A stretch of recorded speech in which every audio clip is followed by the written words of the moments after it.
Do I have time to make a video?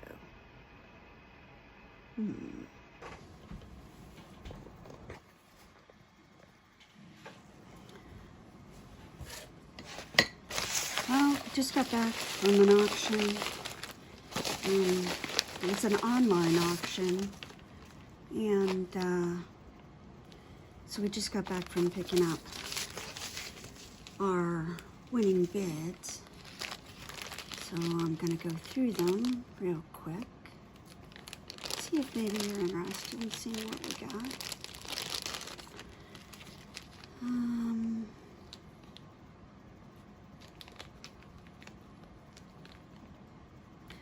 This is a pair of natural ruby earrings.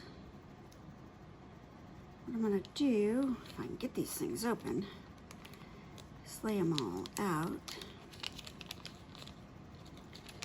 for you to look at. Yeah, these are very nice checkerboard cut. They do have a small table at the top. Very nice sterling silver. And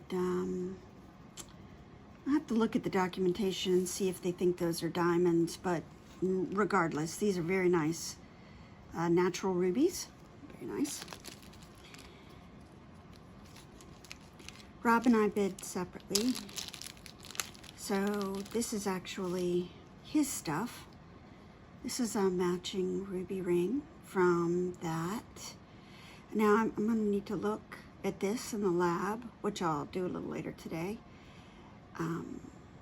I suspect that this is a synthetic ruby, whereas these are natural, and there's a clear difference between them, but the styling is identical. This has to be a set, so that was very nice. Again, this was from an estate sale, and it was combined. It was several families, combined estates, because it was online. This is a blue topaz. You can really see somebody's stylistic choices in their jewelry, and so we're going to see a lot of stuff like that. These are some specimens, which I'm going to develop a specimen box. This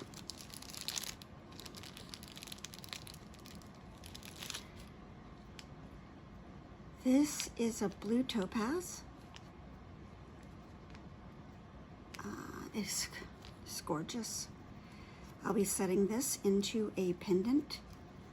Depending on the price of gold, I would say the price of gold is going to determine whether I set this in a gold pendant setting or a silver, sterling silver. But that will be up on my store. All this stuff is going to go up on the store. This is a blue opal. And I don't think they had origin information on it. Again, I want to look at this under the microscope, but it's got a lot of schiller in it, and it's really quite stunning, quite spectacular. I might set that in a piece of jewelry for myself. We'll see.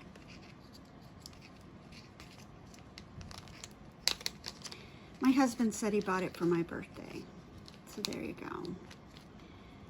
Here is a pair of really stunning blue topaz earrings. Again, good job winning these. You know, the whole goal of this is to not spend too much money when you're winning. So, again, when we're talking about match sets, so what he got was 2 match sets of ring and earrings, and then a couple of loose specimens to go in my specimen display cabinet. A beautiful, stunning blue opal. I think it's about 1.3 carats. and this enormous, nearly 20 karat blue sapphire with a fantasy cut. Almost looks like a Portuguese cut on the back side. Kind of a fantasy cut. Really gorgeous blue topaz, make a stunning pendant.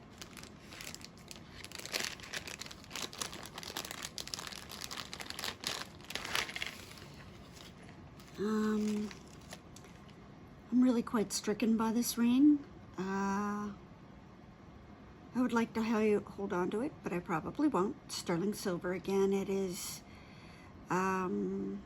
looks like it might have citrine set in channel cuts here.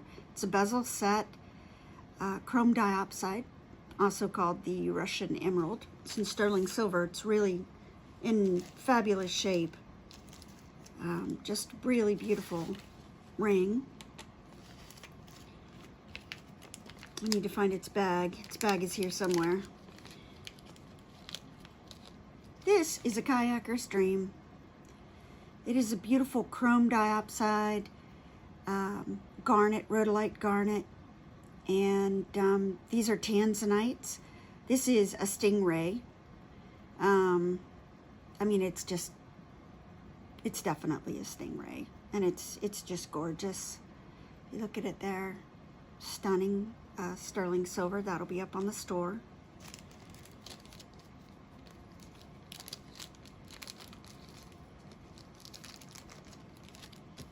It's green quartz. There's another word for green quartz, and I'm gonna have to look that up. But it's some people call it green amethyst, but you know, amethyst is a quartz, and so this is quartz. Just like amethyst, just like rose quartz, or even citrine is a quartz. So this one is a pale green and stunning.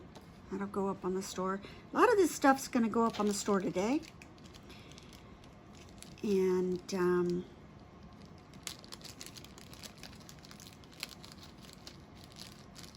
I like the idea of collecting it.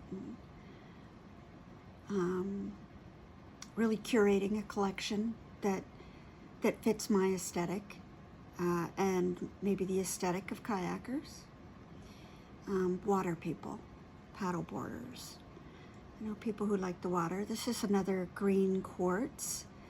It's set in sterling silver. As you can see, it's a stunning ring.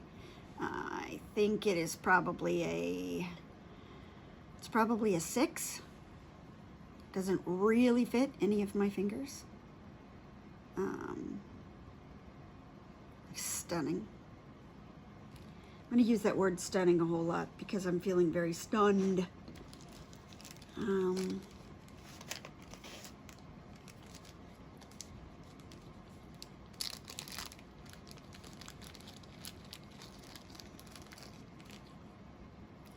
Want to look at these in the lab. They were on the auction listed as aquamarine. They certainly could be aquamarine. This is an aquamarine stone right here. So certainly could be. They might also be blue topaz, but actually now that I'm looking at them in the lights in the studio, I think these are definitely aquamarine. Beautiful sterling silver settings. They have a little weight, but they're not very weighty. So those will be very comfortable in your ears.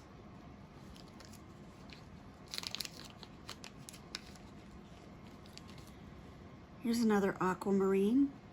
This is going to be a very stackable ring because of the shape. There's this beautiful detailing on the bottom side of it that looks like it's probably CZ.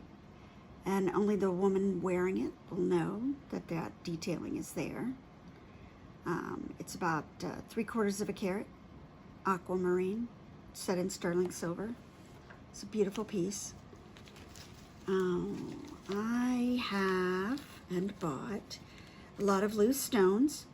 These will get set into probably earrings for the most part. These are all small, earring sized. So this is all going to go up on the store as earrings. This is quite a haul. It's going to take me probably a month or so to work my way all the way through it. But here's those loose stones.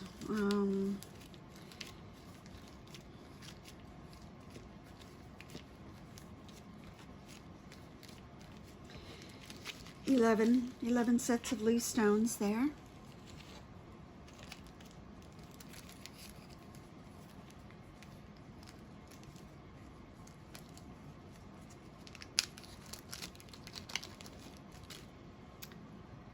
This is sterling silver again. This is garnet. It is graduated garnet. It's really quite well made. Very nice ring. Shows very little wear. They listed it as rhodolite, and I'm not sure I would disagree with that. Usually rhodolite is a bit more purple than this. This looks a little closer to kind of your average pyrope. But is definitely has a lot more light in it than almandine, which typically is that dark dried blood color that I'm really not crazy about. This has a lot more light and a lot more play. So rhodolite is in the pyrope family. So whether it's straight pyrope or whether it's rhodolite doesn't really matter. It's a gorgeous ring, and it'll photograph well, and it'll well wear. Wear well on somebody's finger. It actually fits. It's a 7 or about. It fits this finger that's a 7, and it's really quite nice. Quite a nice ring. When I was talking about the aesthetic of the lady who collected these,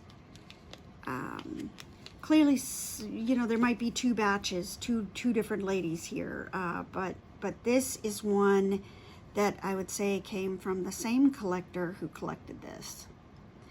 And this is chrome diopside and rhodolite, just like this ring, chrome diopside and rhodolite garnets. She definitely had an aesthetic, and I appreciate her aesthetic. This is the packaging for this chrome diopside ring.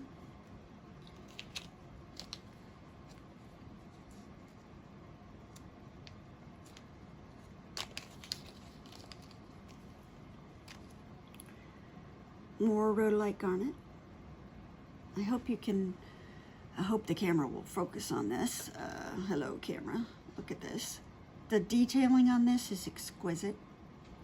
Whoever gets this will be very charmed and pleased with their purchase.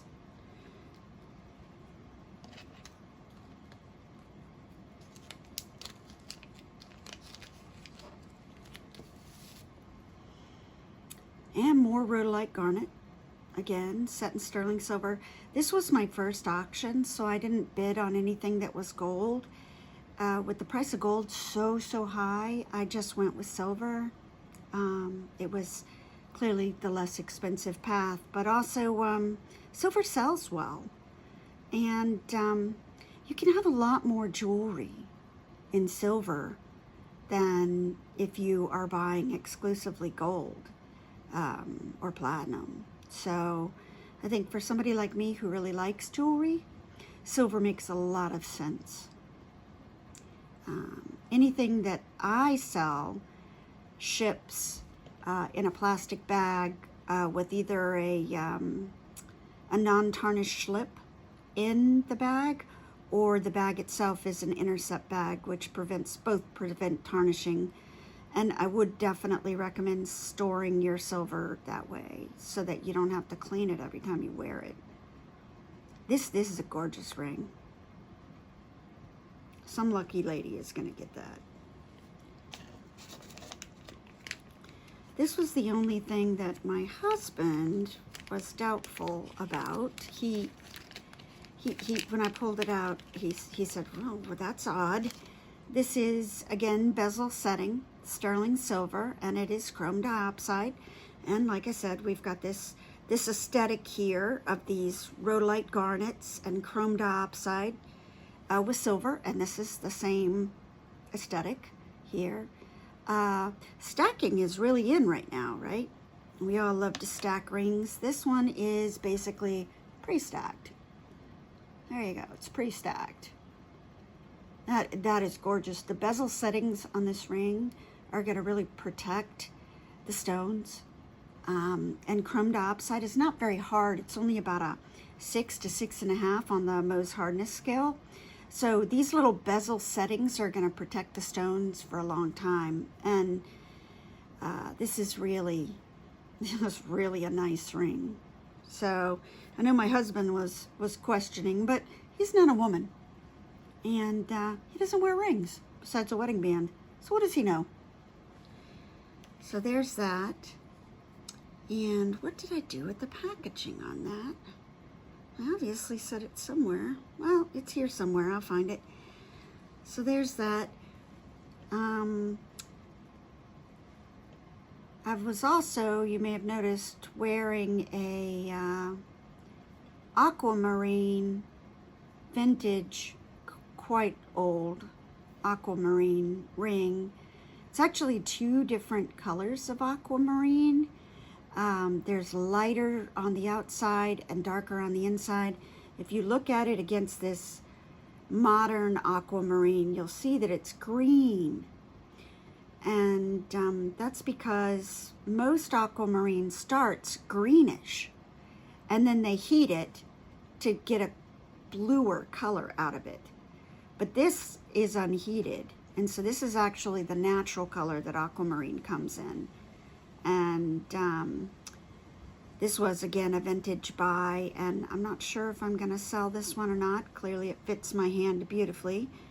And aquamarine is my thing, or one of my things. And so it's hard for me to say that I'm going to sell it, but just when we're talking about aquamarine, unheated aquamarine, or what it really looks like before it's been processed,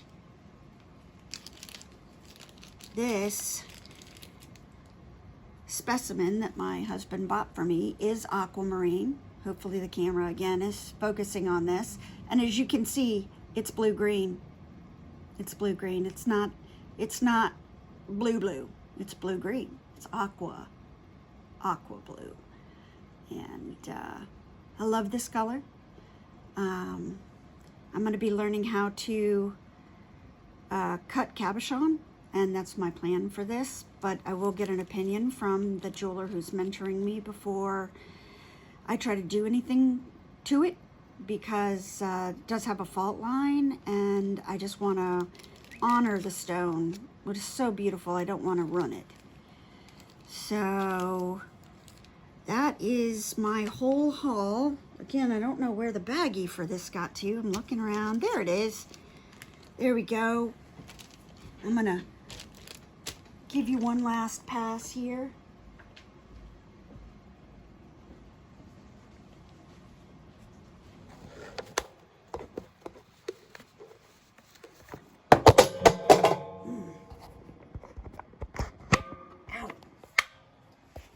Here they are. Here's everything that I purchased.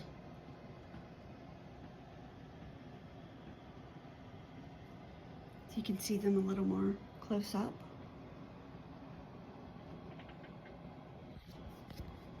Wow, look at this ruby.